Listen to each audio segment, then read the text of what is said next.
Anyways, onward. My name is Tim Johnston, and I'm very pleased to be here today to co-host, co-MC with Saya, a very short program, a very short, a few notes, a few comments regarding the Thompson Cemetery. A couple quick things. First off, this is City of Thompson property. For those who came over the bridge, there's always some confusion about where Thompson extends to, and it changes in different places, but we are in the City of Thompson.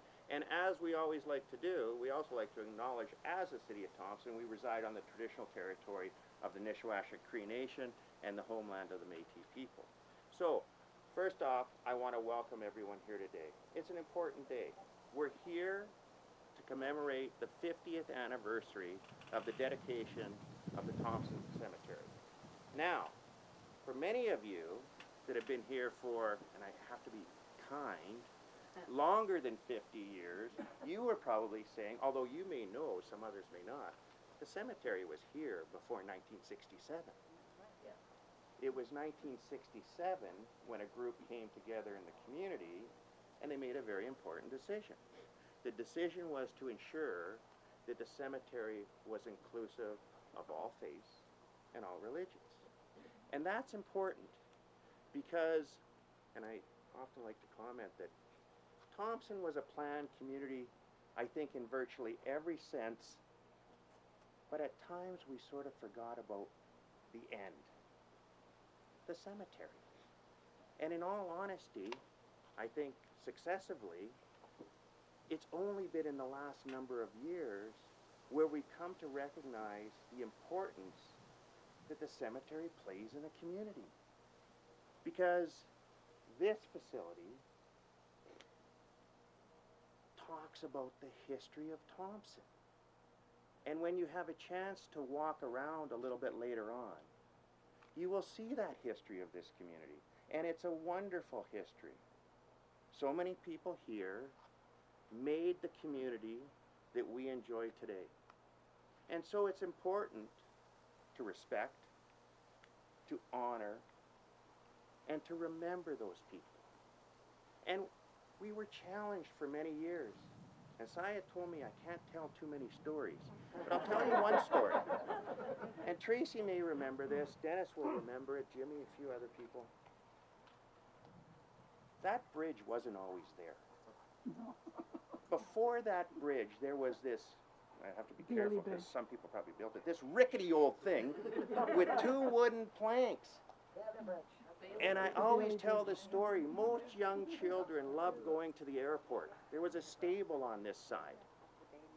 Any young child in Thompson was absolutely fearful of going across that bridge.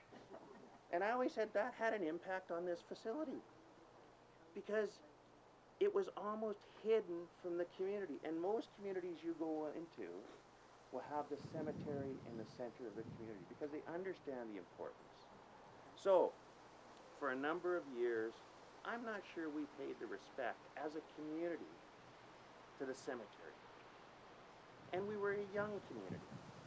And we all, I think when you're young, you're sort of invincible and you think, well, those things will come. And I said the same thing about the museum. I said, you know, it's amazing now when you look back and the importance of that facility. When we were young, it was sort of like, what do we need with that? So it's important to be here today and to talk about and to share a little bit about how this came to be and why it is the way it is today. And I'll tell you this, it's because of the community and it's because of a group of volunteers that said we have to do better. The facility needs to be updated, it needs to be upgraded. And I have to acknowledge that group of individuals and the City of Thompson and the staff at the Recreation Department for making it happen. So the work that you see, and again, I'll ask everyone to remember a little bit. You used to come down that road, there was a solid bush just like you see on that side and over there, right here. The only way in was going through the gate, and at that time the gate was sort of like this, and it just didn't do it. So Saya, to you and your group, and we're going to hear some of them, thank you very much for making this possible, and I think really giving the community a better sense of who it is and what it's about. So, we're going to get to a few speakers later on. The first person I want to introduce, though, is the Mayor of the City of Thompson, Your Worship, Dennis Fensky. Thanks, Tim. Like Tim, I want to acknowledge, first of all, Councillor Cloud in attendance as a fellow councillor. Also that we are on the NCN First Nation Treaty 5 plans and homeland of the Métis people. And we are within the bounds of the City of Thompson. I would appropriately, I think, at this time, just take a few seconds and ask everybody to bow their heads and take a few seconds to remember those who are here, those who have passed, those that we come to visit, and those that will all forever be in our minds. So if we could bow our heads and just take a couple seconds.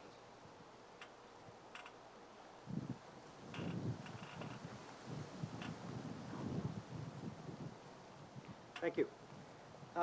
Tim spoke about the history of this facility, and it is a facility, is one of our facilities in our community, that over the years, and because of geography, because it's beyond the bridge, was easily forgotten or not given the due that it should have been for many years.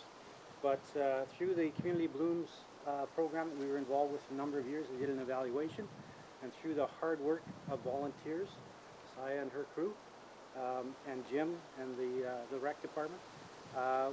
We're here today, I'm here today, very proud of what I'm seeing behind me as the work that's been done, not by the City of Thompson. We may have had some hands in it and provided the labor, but the push from the volunteer group, and that's what we needed as a community. We needed a push, and that's okay. We need people to push us to do the right thing, and this is the right thing. So from our perspective, from the City of Thompson's perspective, and Tim mentioned it, we are now of an age, and I've said this many a times, we're now of an age where we have a history. We have a physical history behind us of those who came before us, have passed, who still provide solace and comfort to us on many occasions as we visit the grave sites and the memories.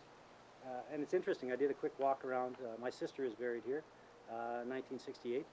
And others, family and friends, Tim can relate. I think of Tim Duncan and Holly Duncan as people that I grew up with and admired. Holly, who worked with my mother. Doc Johnson and Mrs. Johnson as well.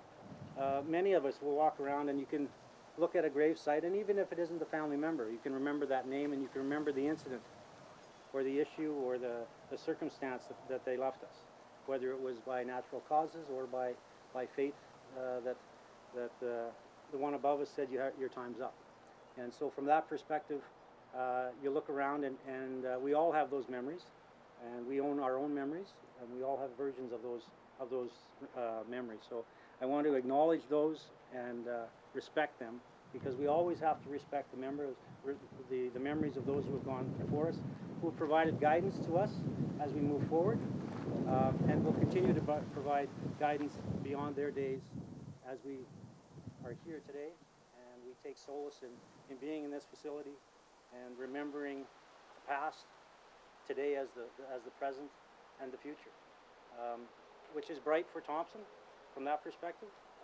We'll be here for many, many years beyond 2018, and with that, unfortunately, fortunately, this facility will grow, and the history will grow. But as Tim mentioned, a lot of people, when they're visiting communities, and whether it be in Canada, the US, or Europe, or wherever, a lot of people migrate to cemeteries to get a feel for the history of that community or that area that they're in.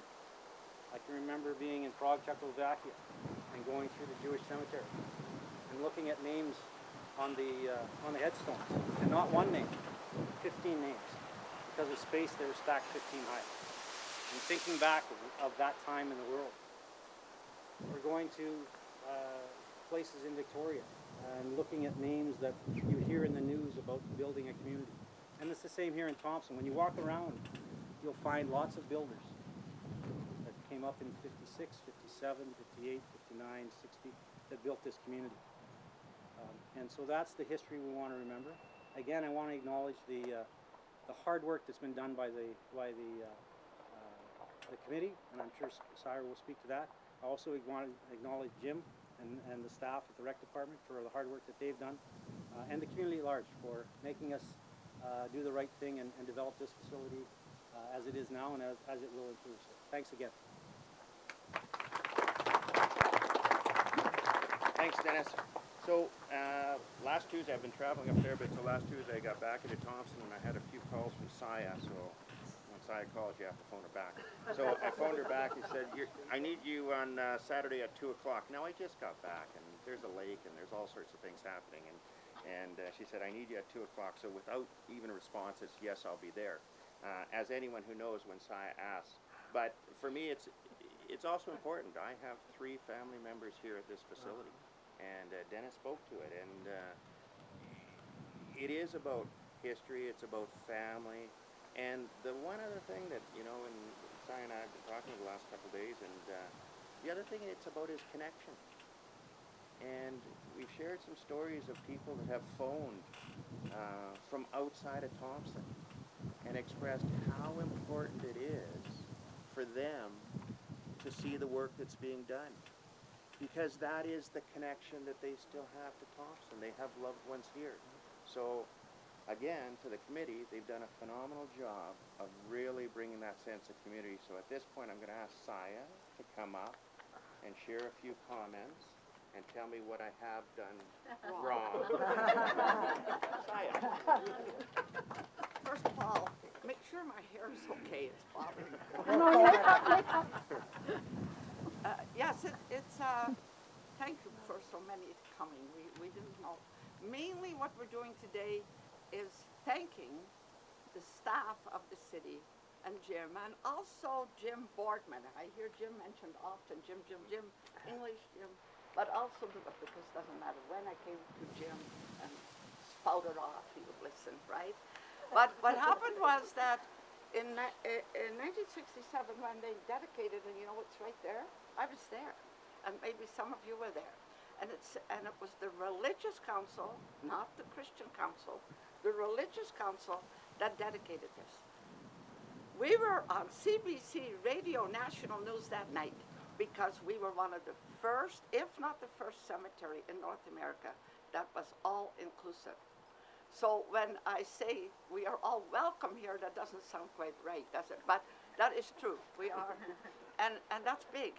That is very, very big to me and to all of us. That it's good that we have a cemetery that if you doesn't, and that's why people are asking for, should we do choirs today, do this? No, we are trying to say that all, whoever they may believe in, are welcome in the Thompson Cemetery. Okay, that part is great. I wanted to tell you the committee members. Rolly Becker, Dolores Robertson, Mamie Hendren, and Herb Armitage. What a group. I mean, what a weird group, right? Each one of them have a story of why they are on this committee, because they would go say to Tim and complain, and Tim would say, well, Saya has a committee. So one of the really, really good ones, who I don't think is here with me today, is Rolly Becker. Did he come? No. Well, Rolly was interesting because Lily, his mom, had just been buried over there, and he was worried about that he didn't like the kind of grass that was growing there. I didn't even know there was different kinds of grass, but there is kind of lots. So, but those are the little things that people it doesn't have to be a big thing. That's why when you sign the book today and you have some comments, we are looking for more suggestions. It's ours. So, and the really good part about Jim is that he says, no, you can't. It can't be done. And then the next time you come out, it's been done. That's his claim to fame. So thank you for that. So the committee members, Mamie is going to speak next, and then Herb will speak. There will be a few that will talk about why we are here, and this is Mamie's time to do that, right?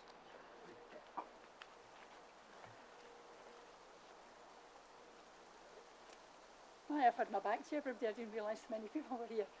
I think, like most people, we tend to get involved in things once they affect us individually. And I can say, before my husband died, I really had been at the cemetery if I came for a funeral, and that was about it. After that, I kind of became almost like a resident for a long time. Well, no resident, but that didn't sound right. A regular visitor. And then I mind to cut it back a wee bit. But when I came out at first, like I'd been used to old cemeteries at home that were very well kept and very orderly. And when I came out here, I can tell you I nearly died. Like it was put over there, and it was like a sandpit or this gravel, and it would sink. And I'd be phoning the city and say, that has sunk, you need to get it filled up. So, and it got that one of my daughters would come out every Saturday to make sure it hadn't sunk before I came out on Sunday, because I would have an absolute fit. And it was very upsetting. And then when they started to sort of do things, get things done, which was really nice, they cleared everything, were to take all the stuff off, so they could put grass down, sod down. So we took all the stuff off, and then a couple of weeks later nothing happened, so we thought, oh, maybe they're no bothering put the sod this year. So we put it all back. Well, then I came out one day and it was all gone. I could hardly find where Jim was, except there was a cross there. That's the only way I could find it. Well, let's just say it's a good job there wasn't any speed cameras between here and City Hall, because I would... And I was really upset, to say the least, and was ranting and raving, which I've been known to do once in a while. And then I ended up, I said, well, I'm writing a letter to council. I'm going to council. And somebody said to me, well, why don't you do it to the committee first? The right committee? The right committee first. And I said, okay, I'll do that. So I did the letter, and I said, I'm telling you this, but if I don't get satisfaction here, I'm going to the council. I have no trouble in going, and I'll bring a lot of folk with me.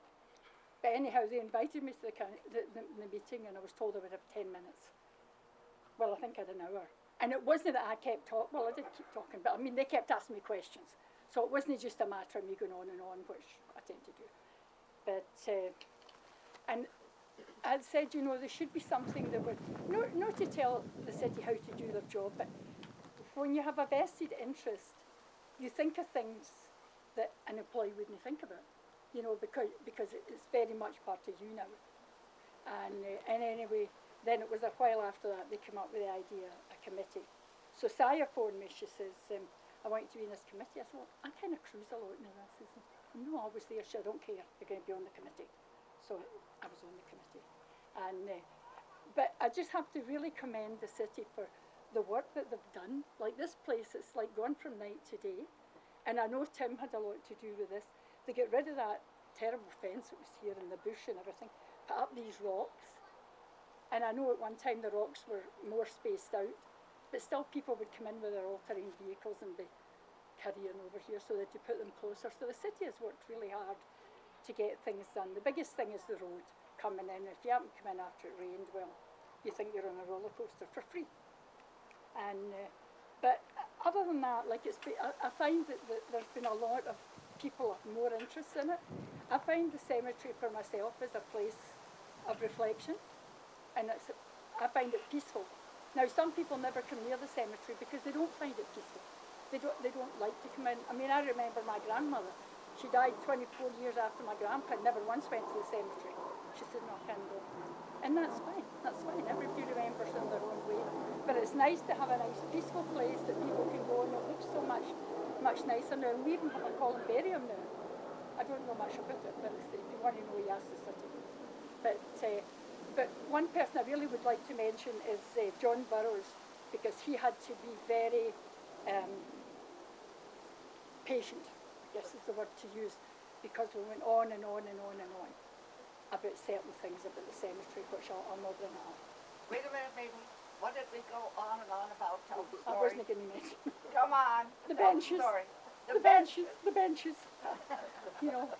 So Tell now the people the benches. Okay, so well, I wasn't going to say them, because we do have the benches, but some grades of benches, but once we sort of went over the bylaws and everything, getting all cleaned up and everything, you can't have benches. But those that had them there already are grandfathered. Because it would have been over my dead body, they would have been taking that bench away, I can tell you. And I think everybody knew that because it was the benches, the benches, the benches. To the point that the committee actually got some wee tiny benches and gave them to John for his Christmas. I think he was so fed up hearing about these benches. And, but it has to be kept decent. Like, you cannot have them falling apart. And also, you cannot have a bench on somebody else's plot. So I have 4 plots, so I've plenty of room to put the bench. I've got 3 empty ones, and I hope they'll be empty for a long time, so it's easy to put it there. But that's, other than that, I wasn't going to mention the benches. No, I know. I kind of got on about the benches, just a wee bit. But I think it's really nice that we have this committee. We don't meet that often, but just enough, and we have some ideas, and we put them to the city, and the city listens to them, which is really good. Jim English, he has to listen to us all the time. And, but it is very good. The big thing I'm on now, just so you all know, is the deeds for the plots. And I'm going to be like a dog with a bone, and I'm not leaving go. So I will be the squeaky wheel, so you better give me the oil if you want to shine. So, other than that, I'm just so glad that so many people have come out today. And it's, I don't want to say it's a joy working with the committee. You shouldn't have a joy working with the Assemblies Committee, but it is, and as Tim said before, and Dennis said, like, it's the history of the city. It is the history, and we're very fortunate that it's a new city, and it's easy to go back, because some of the cities, you have to go back hundreds of years for the history, where we don't. Anyway, that's really all I have to say, or I'll begin. Two quick stories. So, Mamie was incredibly calm, and as Dennis, Judy, and especially Angie somewhere will attest to, it wasn't always that way when she raised those items of discussion, let me tell you that. I was probably one of the happiest guys in Thompson when Mamie discovered cruising. It was unbelievable, because she would take these 3-4 month cruises. It was incredible. Anyways, Mamie, thank you very much. I've got my schedule going to Milt next, and Herb batting cleanup, right? Okay, Milt Goebel. Well, I guess the first thing I'd like to say is what a wonderful change there has been. About 20 years ago, the members of the Masonic Lodge in Thompson realized that we had a number of members out here in the cemetery that nobody knew about. None of the other members knew about them, and nobody ever paid any attention to them because their families had moved away. So every Father's Day for the last 20 years, we have come out here on Father's Day, visited as many of our Masonic brothers as we could, and we've watched the cemetery go from a swamp where we were embarrassed, and many times we picked up, because there would be 6 or 7 or 10 of us here, we picked up stones and put them back on pedestals. We straightened things out and so on. It had nothing to do with us, just you see a stone lying there flat on its face, you do something about it. You pick it up and straighten it up. Anyway, I don't think we have to do that anymore. We've now got people who have recognized the importance of this place and the history of it. And the one thing that we must all remember, and that is that there's many people here who are the pioneers that were spoken of earlier, but they no longer have people with ties to them, personal ties to them. Families have moved away, but the parents are here. And so it's our duty as citizens of this community to once in a while come out here and just think about some of these citizens who were here and whose families have moved away. And we should think about them and recognize them once in a while. Thank you. Great comment. Milton Saya had reminded me that many communities will have one day during the year when they do exactly that. And perhaps the thought was that this will be the start of that sort of an annual sort of tradition in Thompson to come out and do some cleanup. So, excellent comment. Herb, I'm going to ask you to come forward. There he is. To come forward and some final words. Good afternoon, Thompsonites. Okay, Saya was the one that got us started as a subcommittee to do this. So on behalf of the Cemetery Subcommittee, which includes Saya Grogowski, Mamie Hendren, Wooly Becker, Dolores Robertson, and myself, Herb Armitage, we would like to express our thanks to Jim English and the city workers for the work they have done on the columbarium, the directory, new fencing, mowing, cleaning the grounds, snow clearing in the winter. Thanks a lot, guys. Thank you. Thanks, sir. So that concludes sort of the comments that the committee wanted to make. But there's two other things that I was told to remind people. One is that there's a book that we'd like everyone to sign here. And the other one is, if you take a look at the display, there's a map and there's a list. When I never understood this, there is now a list of everyone in the cemetery. And I think that's a really nice touch. So that's two things. The other one is there will be flowers that will be provided to anyone who wishes to take one and place on a grave of someone that they would want to acknowledge. So that's that. But before we go, keep looking at Saya.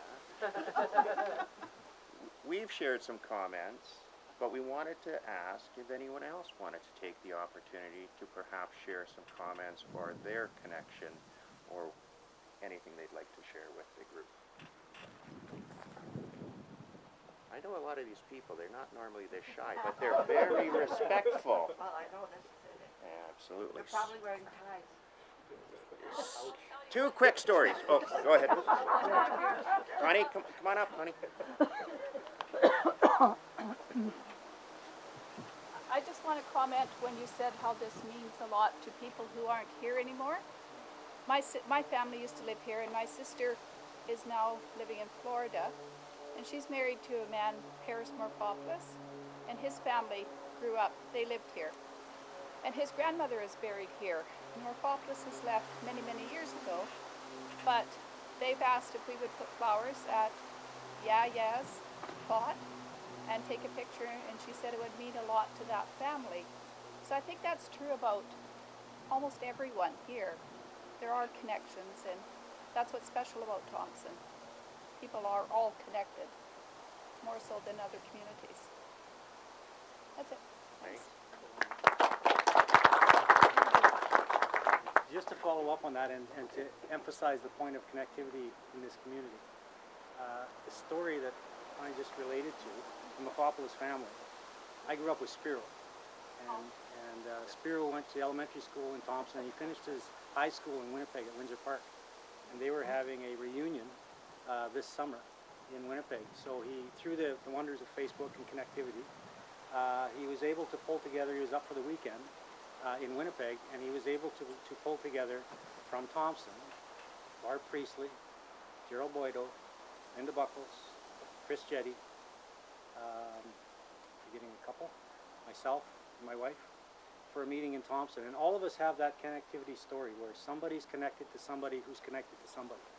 And so when you talk about the Morphopoulos family, who lived on Lynx, just down the street from the Lynquist's, and that's, I always go back to telling stories, and I'm of that age now, and I respect everybody that's older than me, but we all refer to houses by names, not by addresses. That's the old Johnson house. That's the old whatever house. That's the, you know, you've been here for a while. When you don't give addresses, you just give names of houses. Thanks again for coming up. Okay, once again, thank you to everyone for taking the time. It's important, and I think it's what makes Thompson such a great place. People committed to the community, coming out and sharing that, and let's ensure that that spirit continues in the future. So thank you very much. And we have food and coffee, right?